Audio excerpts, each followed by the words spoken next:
Hi, it's me, Jess, and this is my July video update. So, I'm in one of our small office spaces, if you're wondering. What's behind me? It's almost like a closet, but it's an office. So, you can pray for a bigger building for us when you think about it.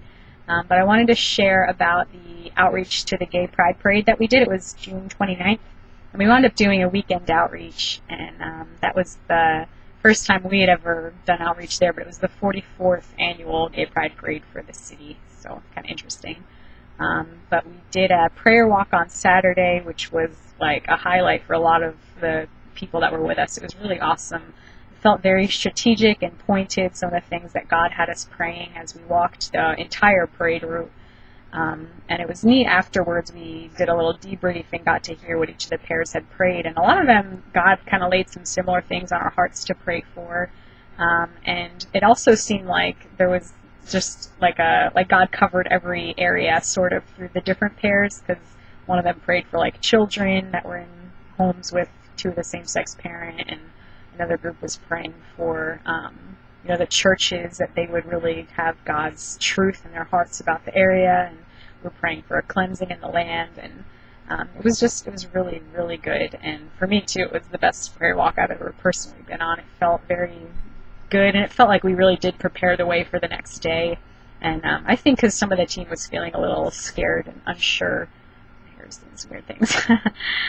So it just kind of helped put everybody at ease a little bit too, and like, okay, we are taking this ground back for God, and this is where we're supposed to be as the true church of God. So it was great. And then we did some more worship and prayer Saturday night, and then Sunday for the actual parade, we went in, prayed up, and kind of like, oh wow, what's this going to look like? We've never done this before. And there was so much favor. I mean, we did not experience near the hostility that we were kind of bracing ourselves for. So we tried to be very like undercover, and we wanted to tread lightly because it was the first time, and because we were going somewhere where we knew like what we really believe isn't accepted. We just know it's not, people don't want to hear that, especially at that kind of event.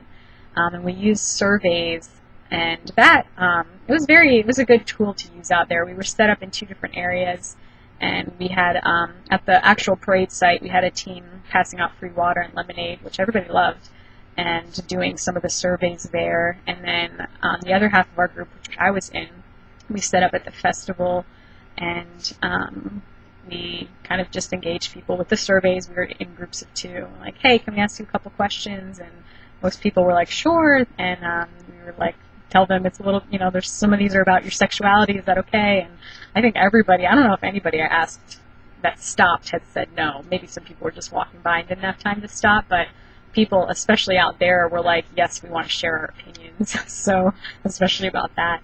And the questions kind of opened up for more more dialogue. So things like, do you believe if two people are happy they should be together? Are there any exceptions? Do you agree that a child should be raised in a home with a father and a mother? And most people didn't think that was important.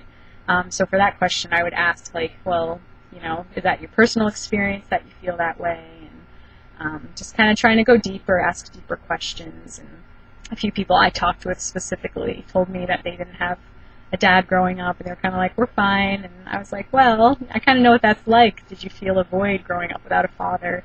And I think every person I asked that would say yes, honestly. And they kind of didn't want to go too deep into it, but that right there just showed me, like, kind of people's mindsets, which is sad, that some people don't even feel like they deserve a mother and a father. So, and a lot of the other answers to questions were very grievous, but it was really good for all of our team, I think, to hear where people are at. And we tried to ask, I think a couple people I talked with tried to ask, like, when did you find out you were gay, or what was that like for you? And they shared pretty honestly, which I really appreciated. And we did also, on our part, try to share towards the end, like, by the way, we're Christians, and we wanted to know if there's anything we can pray with you for. So, and where there was room, some people did try to speak some truth and share more about God, but it was more just really trying to be a presence out there and not paint the picture like that the church has given in a wrong sense, where either Christians hate homosexuals and want to tell them all that they're condemned to hell, or, like where some of the church is kind of agreeing with that lifestyle and changing their minds and trying to change what the scripture says about it. So we didn't want to be in either of those camps, but we wanted to just really represent who God is and share the truth in love. So I feel like we accomplished what we wanted to by being out there, and I'm really glad that we didn't back away in fear, because there were definitely a lot of fears people felt going into it, like this is unknown territory, this is their turf, all that stuff. But I really think that we were supposed to be out there, and I'm glad that we were. And we're kind of looking into some more outreach to do in the future, maybe in Greenwich Village. So that's something you can keep in prayer. And I just want to thank you again for praying throughout this time. I know I've asked for prayer a lot for this specific outreach, and I thank you for that. It was good to be there, and I'd love to have more people come out with us next year, if possible. All right, so that's it for this month. God bless. Bye.